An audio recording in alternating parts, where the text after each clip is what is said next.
Oke guys, jadi ini semoga kita mau gosok dulu DP body di motor dah. Mar udah nyala sih DP body. Mas lihat tuh nyala. Mar tetap kita mau polas no dengan DP apa. Lihat DP perbedaan nih guys. Menurut kita bersih sih itu. Kan dia jauh mau polas. Ini lihat perbedaan DP before after. Dari polas dan nyanda. Mar menurut kita menyala jauh sih enggak. Nyala tuh guys. Udah kita nyanda kerja tuh tunggu pakang lagi, jadi maju terampolas gitu body. Oke guys, kita so habis polas tape motor.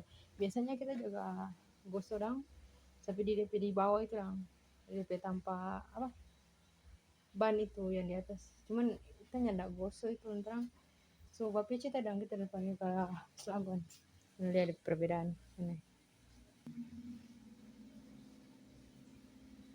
yang DP ini guys, DP itu tanya gosok dalam itu ya.